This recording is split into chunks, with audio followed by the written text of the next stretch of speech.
17-year-old Nora, you have no idea what you're getting yourself into. I know you, and I know exactly what you're thinking about college. 1. You can change everything about yourself and become a completely different person. 2. All you have to do is work really hard. 3. College will teach you everything, especially the things pertaining to your major. Girl, are you in for a surprise? You're coming to Vanderbilt with very clear intentions. To become a badass engineer, to become a badass entrepreneur, and to talk to everybody.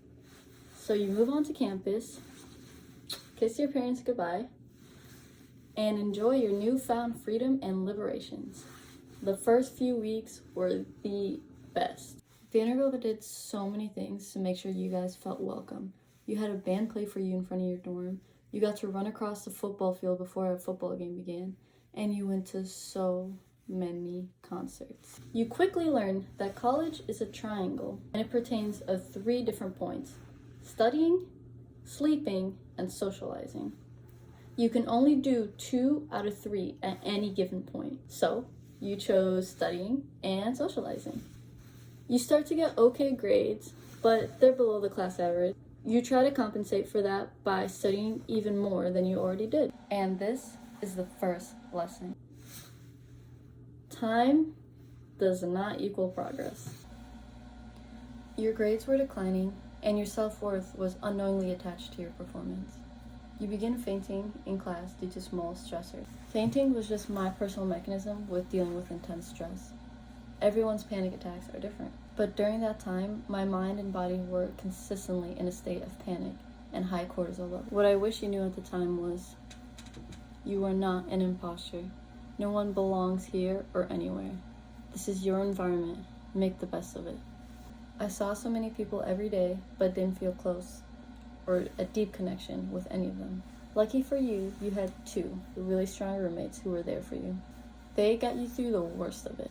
You also start doing your work more often with the other engineering students in your dorm. When you invite some of them to apply for Mayfield with you, which is housing on campus with 10 people, you were so glad that they accepted. Some people that you never met joined the Mayfield.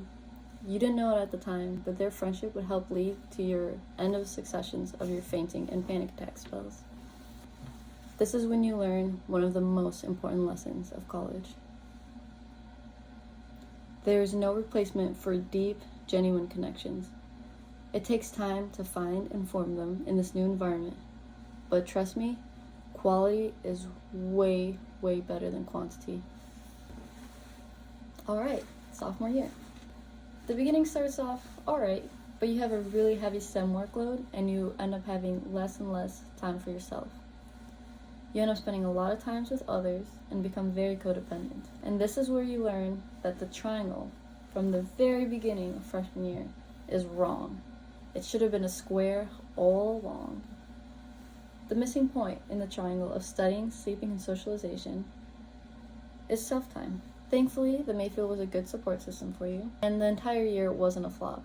You learned that lesson, which you can carry with you throughout your entire life, and you build a lot of cool stuff that year. You learn more on what you do outside of class than what you do inside of class. During the beginning of your junior year, there is some drama, and you end up losing a lot of your close friends. At first, you're extremely sad and lonely, but you remember the rule of square and not triangle. You decide to take a lot of time for self-care. You join the clubs you've been wanting to join. You start the projects you've been wanting to start. You were doing all the things that you've been wanting to do, but were either too busy or too afraid. The mind has a knack for keeping you preoccupied when you have things to do, especially if you're a bit afraid of doing them. And while you're in the slow process of finding yourself and reaching self-actualization, there's a global pandemic, and everyone is kicked off campus. With one of your close friends from the Mayfield and 2 new friends, you decide to take a jab at the entrepreneurship world. Most of your days look like this.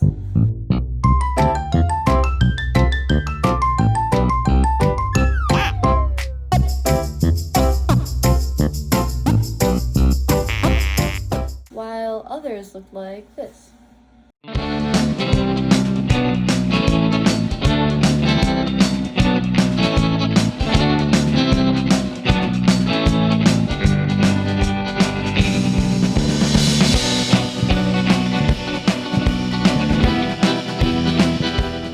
You weren't just successful by your definition, but you had a lot of fun doing what you were doing. And that leads to fall 2020, your senior year. You start off this school year believing that it'll be the best school year yet. You know yourself now. You are running a successful side business, and you have a close-knit group of friends you can social distance with. Except you don't actually get to see your friends as often as you thought. The important foundation of deep connection is lost, and you end up finding yourself in the same thought patterns as freshman year again. In mid-semester, you'd finally decide to do something for yourself that you should have done freshman year. And that is to take a break.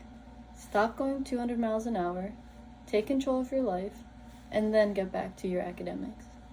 The only option I had for taking a break is a gap year, so I took it.